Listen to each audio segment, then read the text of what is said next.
Senhor presidente, senhoras senadoras, senhores senadores, espectadores da TV Senado, ouvintes da Rádio Senado, eu venho hoje à tribuna para tratar de um tema de extrema relevância para a saúde do país.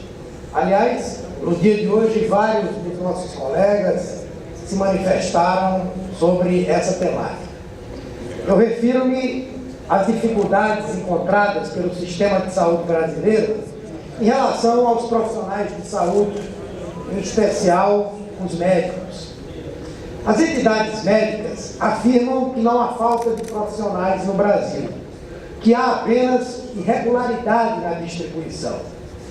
Permita-me, senhor presidente, discordar dessa assertiva. Acho que convivemos também com a falta de profissionais de saúde, em especial de médicos. A pesquisa Demografia Médica no Brasil, estudo muito interessante elaborado pelo Conselho Federal de Medicina e pelo Conselho Regional de Medicina do Estado de São Paulo, mostra que o Brasil tem a quinta maior população de médicos do planeta em números absolutos, atrás somente da China, dos Estados Unidos, da Índia e da Rússia. Graças ao país continental em que vivemos, temos um retrato triste quanto à distribuição dos médicos pelas regiões, estados e até municípios.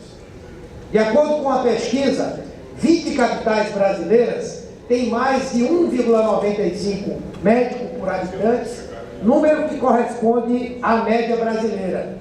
Vitória, por exemplo, tem 10,41 médicos por habitante, enquanto Recife tem 5,46. Em contrapartida, os habitantes de 22 unidades da federação dispõem de menos médicos que a média nacional. Algumas situações, inclusive, são comparáveis a de países africanos. Os brasileiros residentes nas regiões sul e sudeste contam, em média, com 2 vezes mais médicos que aqueles das regiões norte, nordeste e centro-oeste, excluindo-se o Distrito Federal. E é justamente nos estados dessas 3 regiões que é maior a dependência de profissionais médicos da rede pública. Ao mesmo tempo, a oferta de médicos é 2 vezes maior em qualquer capital do país do que no interior dos estados. Portanto, a diferença no número de médicos entre o interior de um estado pobre e a capital do sul e sudeste é de, no mínimo, 4 vezes. Convivemos, portanto, com 2 Brasis, um de perfil africano e outro de perfil europeu. Vejam a gravidade desse problema. Segundo a Organização Mundial de Saúde, a OMS, os países onde a população tem menos médicos à disposição da população, à sua disposição, apresentam os piores indicadores de saúde, as maiores taxas de mortalidade infantil e materna e a menor expectativa de vida ao nascer. Assim, seus IDHs são os mais baixos. Essa má distribuição de profissionais também se dá na relação público-privado. De acordo com a mesma pesquisa, a população coberta por planos de seguros de saúde privados tem à disposição 4 vezes mais médicos do que os usuários do Sistema Único de Saúde. O Brasil enfrenta também uma desigualdade social entre aqueles que podem pagar por um plano de saúde privado e os cidadãos que dependem do SUS. Por isso, proponho aqui uma regulação estatal, tanto no processo de formação, quanto na distribuição geográfica dos profissionais. Faço assim na intenção de resolver a má distribuição e a falta de médicos do Brasil, muito embora os médicos não sejam os responsáveis por esse quadro. Primeira proposição é de que ocorra a abertura de novos cursos de medicina prioritária e especialmente em universidades públicas. Esses novos cursos devem ser abertos nos lugares onde há maior escassez de profissionais e porque também não aprovarmos o serviço civil obrigatório para todos os profissionais de saúde, inclusive os médicos formados em universidades públicas. Nada mais justo que esses profissionais prestem serviço, depois de formados, por pelo menos 2 anos, em localidades onde há escassez de profissionais, recebendo salários compatíveis e podendo se tornar especialistas em saúde da família ou outra área que o profissional tenha atuado. Seria uma maneira de devolver à sociedade o investimento que o setor público fez nas suas respectivas formações. Sou autor da proposta de emenda constitucional número 36, que institui o serviço civil. Trata-se de medida de caráter regulatório, reiteradamente sugerida por organismos internacionais, como a Organização Pan-Americana de Saúde, a OPAS, e a Organização Mundial de Saúde, a OMS. Outra forma de regulação do Estado seria uma intervenção, sim, neste caso, uma intervenção contra a cartelização do trabalho em saúde, especialmente do trabalho médico. Todos sabemos como os recursos públicos destinados à saúde são escassos. E não é justo que grande parte dos recursos do SUS destinado aos municípios e estados seja para pagar cooperativas de profissionais médicos que terminam por cobrar valores exorbitantes pelos serviços que prestam ao SUS. Em muitos locais, sabemos, os salários são infelizmente muito baixos. Precisamos resgatar o debate da carreira única para o Sistema Único de Saúde, permitindo assim homogeneizar os salários, a distribuição dos profissionais e implantar incentivos diferenciados. Quanto à validação dos diplomas, por que não a vincularmos a uma espécie de estágio, de acordo com as necessidades do SUS? Claro que não podemos perder de vista a qualidade do profissional formado em outros países que forem atuar aqui, assim como a compatibilização curricular. No ano passado, o Ministério da Educação recebeu 677 inscrições para o Exame Nacional de Revalidação dos Diplomas Médicos, tanto de brasileiros quanto de estrangeiros residentes no país, mas apenas 65 foram aprovados. Nossos cursos de medicina são tão melhores que os dos outros países, ou estamos exigindo muito para a revalidação do diploma? Tenho acompanhado esse problema de perto, e em especial no estado de Pernambuco.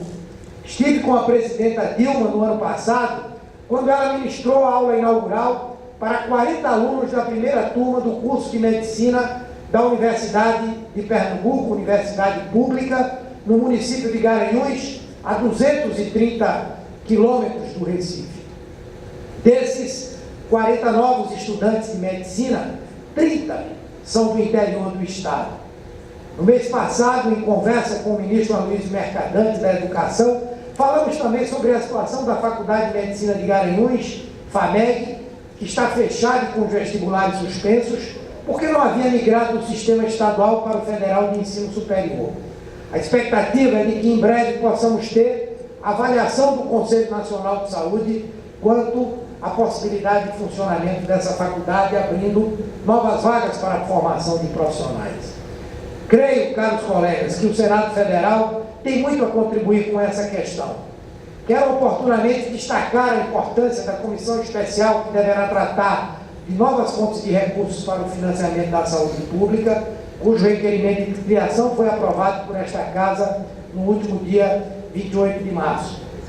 Porém, diante até dos próprios debates que aconteceram na tarde de hoje, gostaria de levantar algumas considerações. É comum e corriqueiro que as entidades de representação médica, que representam essa categoria e o fazem de forma bastante incisiva, coloquem restrições a essas posições que levantei aqui e a outras posições que o governo federal vem anunciando o desejo de implementá-las. E sempre vem acompanhado do discurso de que não faltam profissionais. Na verdade, há uma má distribuição. E há uma má distribuição porque se paga mal. Isso não é mais verdade. Se nós pegarmos, por exemplo, as cidades do interior do Brasil, e lamentavelmente são as menores. Os salários pagos a um profissional do programa de saúde da família para compor uma das suas equipes não é em lugar nenhum inferior a 15 a 20 mil reais para que o profissional possa se dedicar em tempo integral, porém não em regime de dedicação exclusiva. Então nós não estamos deixando de ter uma melhor distribuição porque os salários no interior são defasados, não correspondem à realidade essa questão. Aí argumentam, não é o salário, são as condições de trabalho. Mas quantos avanços foram feitos nos últimos anos no sentido de propiciar a esses profissionais, primeiro que eles possam ter acesso a uma especialização adequada.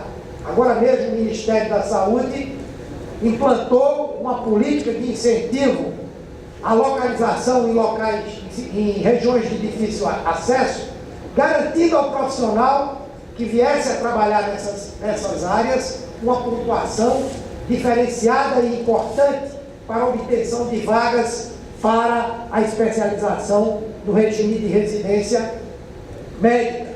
Em quantos lugares não foi implantada a telemedicina, em que um profissional no interior do Amazonas pode se comunicar com um profissional em qualquer hospital público ou em qualquer universidade do país para discutir a 2, a 3, a 4, até a um número maior de profissionais, determinados casos, determinadas situações. Quando não se avançou também na criação das condições para o atendimento de emergência, inclusive em lugares remotos do Brasil. O SAMU é uma realidade nacional abrangendo mais de 100 milhões de brasileiros. Portanto, se trata, se não existem as condições, de nós lutarmos para tê-las mais, e não como um argumento para que no Brasil nós deixemos de formar novos profissionais. Isso se assemelha muito mais à defesa de uma reserva de mercado do que à defesa à qualidade do serviço que é prestado à população brasileira. Por isso, é importante que as entidades de representação médica, ao mesmo tempo em que dizem que não se deve resolver o problema com medidas emergenciais, criticando as ações do governo, não apresentam, e há muitos anos nós discutimos isso, uma proposta de como fixar o profissional no interior, de como criar as verdadeiras condições de trabalho para que ele lá esteja. Se contrapõe à ideia de revalidação dos diplomas de profissionais formados no exterior, mas o que é que apresentam como alternativa para que no Brasil mais de 1000 municípios não tenham condição de ter um profissional médico em tempo permanente? É preciso que essas categorias elas apresentem à nação, ao Congresso Nacional, a sua solução para o problema. Simplesmente se colocar contra não é a solução. Quando se fala do serviço civil obrigatório, vem o argumento, não, mas a universidade tem o papel de formar um profissional, não com a exigência de que ele tenha um retorno para o serviço público, não é esse o papel da universidade. Ou seja, quando se trata de uma intervenção do Estado para beneficiar a população, há sempre um questionamento e uma negativa a que isso venha a acontecer. Porém, no momento em que as categorias exigem uma intervenção do Estado para regular a sua relação, por exemplo, com o setor privado, não há nenhum pudor em fazer isso. Portanto, o que nós queremos, muito mais do que críticas, as posições que o governo vai assumir com muita coragem, e que nós defendemos essa posição, defendemos as atitudes do ministro Alexandre Padilha em buscar uma solução para o problema da carência dos profissionais. Esse é o momento de nós recebermos essas propostas. O que fazer para acabar com a concentração de profissionais no nosso país? O que fazer para fixar os profissionais nas suas respectivas áreas?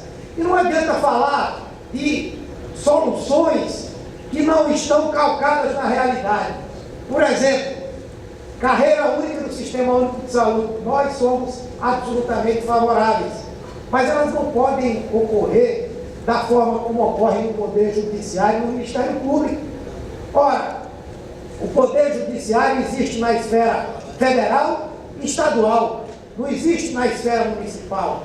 As atribuições do Poder Judiciário federal são diferentes do estadual em vários aspectos. No entanto, no Sistema Único de Saúde, nós temos uma estrutura tripartite, onde o município exerce um papel, o Estado exerce outro e o governo federal exerce outro. O Poder Judiciário estadual tem uma carreira para o Judiciário estadual. O Poder Judiciário federal tem uma carreira para o Poder Judiciário federal. E elas não se misturam. Só é possível construir uma carreira única para o Sistema Único de Saúde se nós tivermos um modelo de contratação de um profissional que possa trabalhar em qualquer cidade, em qualquer nível, mas mediante uma contratação por um regime único, por um sistema único, que nós achamos deve ser um sistema de fundações públicas, estatais, de direito privado, como acontece, por exemplo, no estado da Bahia, ou como a empresa brasileira de serviços hospitalares, que em nível hospitalar vai trabalhar em todos os estados brasileiros para a contratação de profissionais. Só que quando se trata do tema Fundação Estatal Pública de Direito Privado, empresa estatal pública, empresa estatal de hospitais, hospitalar, novamente se rebelam essas corporações para dizer que não é aceitável. Então, que se apresente a fórmula milagrosa capaz de criar as condições para que no Brasil cada cidadão, cada cidadã tenha um direito elementar que é garantido pela Constituição. De que adianta falar em sistema público, universal, gratuito, integral, equânime, se no interior do Amazonas não se consegue ter um profissional para atender um cidadão, se no Nordeste, em muitos municípios, nós não temos profissionais de tempo integral. Então vamos nos despir dos preconceitos, das ideias preconcebidas e vamos fazer um debate, uma discussão em que todos os segmentos possam estar presentes, não para defender o seu opinião, mas para pensar um Brasil em que a saúde, de fato, se torne um direito de todos. Não sou adversário da categoria médica, pelo contrário, sou médico, também exerci durante muitos anos a minha profissão e, mesmo recentemente, desempenhei trabalhos na área do magistério, mas sempre vinculado à área de saúde.